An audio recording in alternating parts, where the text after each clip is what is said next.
Hi everybody, welcome back to Matilda, Reading with Miss Beck. We're going to read chapter 8 now. I think that chapter 8 might be a bit of a scary one, so you are going to need a cushion, maybe a grown-up to have a cuddle, and a big sense of bravery should we find out all about the Trunchbull. Remember last time we met Miss Honey and she was nice and sweet and lovely? The Trunchbull. In the interval, Miss Honey left the classroom and headed straight for the headmistress's study. She felt wildly excited. She'd just met a small girl who possessed, or so it seemed to her, quite extraordinary qualities of brilliance. There had not been time yet to find out exactly how brilliant the child was, but Miss Honey had learnt enough to realise that something had to be done about it as soon as possible. It would be ridiculous to leave a child like that stuck in the bottom form.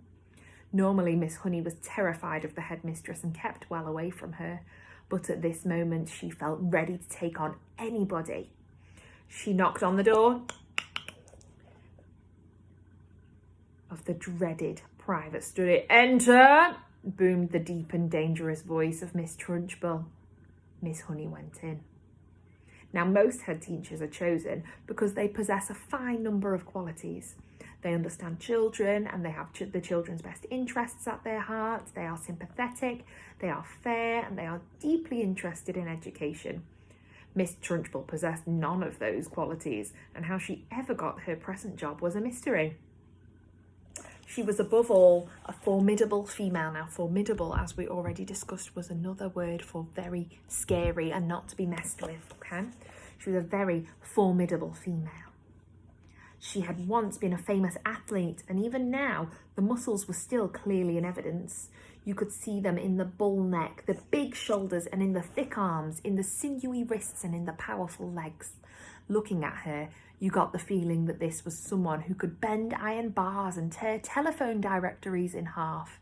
Her face, I'm afraid, was neither a thing of beauty nor a joy forever. She had an obstinate chin, a cruel mouth, and small, arrogant eyes. And as for her clothes, they were, to say the least, extremely odd. She always had on a brown cotton smock, which was pinched in around the waist with a wide leather belt. The belt was fastened in the front with an enormous silver buckle. The massive thighs which emerged from out of the smock were encased in a pair of extraordinary breeches, bottle green in colour and made of coarse twill. These breeches reached to just below the knees, and from there on down she sported green stockings with turn-up tops, which displayed her calf muscles to perfection. On her feet she wore flat-heeled brown brogues with leather flaps. She looked, in short, more like a rather eccentric and bloodthirsty follower of the staghounds than a mistress of a nice school for children. When Miss Honey entered the study, Miss Trunchbull was standing beside her huge desk with a look of scowling impatience on her face. "Yes, Miss Honey," she said. "What is it you want? You're looking very flushed and flustered this morning. What's the matter with you? Have those little stinkers been flicking spitballs at you?" "No, headmistress, nothing like that." "Well, what is it then? Get on with it. I'm a busy woman." And look, there she is. The Trunchbull. And as she spoke, she reached out and poured herself a glass of water from a jug that was always on her desk. There's a little girl in my class called Matilda Wormwood," Miss Honey began. "That's the daughter of the man who owns Wormwood Motors in the village." Miss Trunchbull barked. She hardly ever spoke in a normal voice. She either barked or she shouted. "An excellent person, Wormwood," she went on. "I was in there early yesterday, sold me a car, almost new, only on 10,000 miles. Previous owner was an old lady who took it out once a year at the most. A terrific bargain. Yes, I liked Wormwood, a real pillar of our society. He told me the daughter was a bad lot, though. He said to watch her. He said if anything bad ever happened in the school, it was certain to be his daughter who did it. I haven't met the little brat yet, but she'll know about it when I do. Her father said she's a real wart." "Oh, no, headmistress, that can't be right," Miss Honey cried. "Oh, yes, Miss Honey, it darn well is right. In fact, now I come to think of it, I bet it was she who put that stink bomb under my desk here first thing this morning. The place stank like a sewer. Of course it was her. I shall have her for that. You see if I don't. What she looked like, nasty little worm, I'll be bound. I've discovered, Miss Honey, during my long career as a teacher, that a bad girl is a far more dangerous creature than a bad boy. What's more, they're much harder to squash. Squashing a bad girl is like trying to squash a blue bottle. You bang down on it and the darn thing isn't there. Nasty, dirty things little girls are. Glad I never was one. Oh dear, I don't think I'd like to meet the Trunchbull. Oh, but you must have been a little girl once, headmistress. Surely you were. Not for long, anyway, Miss Trunchbull barked, grinning. I became a woman very quickly. She's completely off her rocker, Miss Honey told herself. She's as balmy as a bedbug. Miss Honey stood resolutely before the headmistress. For once she was not going to be browbeaten. Oh, I must tell you, headmistress, she said, that you are completely mistaken about Matilda putting a stink bomb under your desk. I am never mistaken, Miss Honey. But headmistress, the child only arrived in my classroom this morning and came straight to my classroom. Don't argue with me, for heaven's sake, woman. This little brute Matilda, or whatever her name is, has stink-bombed my study. There's no doubt about it. Thank you for suggesting it. But I didn't suggest it, headmistress. Of course you did. Now what is it you want, Miss Honey? Why are you wasting my time? Well, I came to talk to you about Matilda, headmistress. I have extraordinary things to report about the child. May I please tell you what happened in class just now? I suppose she set fire to the skirt and scorched your trousers. Miss Trunchbull snorted. No, Miss Honey cried out. Matilda is a genius.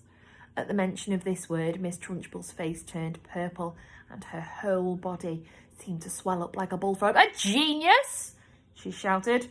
What piffle is this that you are talking, madam? You must be out of your mind. I've her father's word for it that the child is a gangster. Her father is wrong, headmistress. Oh, don't be so silly, Miss Honey. You've met the little beast for only half an hour and her father's known her all of her life. But Miss Honey was determined to have her say, and she now began to describe some of the amazing things that Matilda had done with arithmetic. So she's learnt a few tables by heart, has she? Miss Trunchbull barked. My dear woman, that doesn't make her a genius, that makes her a parrot! But headmistress, she can read. So can I! Miss Trunchbull snapped. It is my opinion, Miss Honey said, that Matilda should be taken out of my form and placed immediately in the top form with the 11-year-olds. Ha! Snorted Miss Trunchbull. So you want to get rid of her, do you? So you can't handle her? So now you want to unload her on the wretched Miss Plimsoll in the top form, where she'll cause even more chaos? No, cried Miss Honey. That's not my reason at all. Oh, yes, it is, shouted Miss Trunchbull. I can see right through your little plot, madam. And my answer is no. Matilda stays where she is, and it's up to you to see that she behaves herself. Oh, but headmistress, please. Not another word, shouted Miss Trunchbull. And in any case, I have a rule in my school that all children remain in their own age groups regardless of their ability. Great Scott, I'm not having a little 5-year-old brigand sitting with the senior girls and boys in the top form. Who ever heard of such a thing? Miss Honey stood there helpless before this redneck giant. There was a lot more she would like to have said, but she knew it was useless. She softly said, "Oh, very well then, it's up to you, headmistress." "You darn right it's up to me," Miss Trunchbull bellowed. "And don't forget, madam, that we're dealing here with a little viper who put a stink bomb under my desk." "She did not do that, headmistress." "Of course she did it," Miss Trunchbull boomed. "And I'll tell you what, I wish to heavens I was still allowed to use the birchen belt as I did in the good old days. I'd have roasted Matilda's bottom for her so she couldn't sit down for a month." Oh dear. Miss Honey turned and walked out of the study, feeling depressed but by no means defeated. "I'm going to do something about this child," she told herself. "I don't know what it will be, but I shall find a way to help her in the end." Tomorrow we will read chapter 9. Okay? That was fantastic. Very scary though. Really enjoyed that chapter. Right, see you tomorrow, everyone. Bye-bye.